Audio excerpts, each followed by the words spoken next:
ಇನ್ನೊಬ್ಬಂಗೆ ಹೇಳ್ತಿರ್ತಾರೆ, ಅವನಲ್ಲಿ ಕೂಡ ಬಕೆಟ್ ಹಿಡಿತಾನೆ, ಯಾವ ರೀತಿ ಬಕೆಟ್ ಹಿಡಿತಾನೆ ಅಂತ ಅವ್ನು ಹೇಳ್ತಿರ್ತಾನೆ.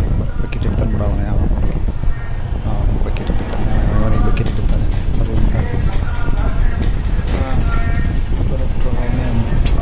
ಅಂದರೆ ಅವ್ನ ಕ್ಯಾಪ್ಸೆಟ್ ಅಂದರೆ ಅವ್ನು ಬಕೆಟ್ ಹಿಡಿತಾನೆ. ಇವಾಗ ಅವ್ನು ಚೆನ್ನಾಗಿ ಅವನ ಜೊತೆ ಕ್ಲೋಸ್ ಆಗಿರ್ತಾರೆ, ಸೂಪರ್ ಜೊತೆ ಚೆನ್ನಾಗಿ ಕೆಲಸ ಮಾಡ್ತಾನೆ ಅಂತಲೂ ಕ್ಲೋಸ್ ಆಗ್ಬೋದು, ಏನೋ ಚೆನ್ನಾಗಿದೆ ಫ್ರೆಂಡ್ಶಿಪ್ ಬಾಂಡಿಂಗ್ ಇರ್ಬೋದು, ಆ ಥರ ಅವ್ರು ಕ್ಲೋಸ್ ಆಗಿರ್ತಾರೆ.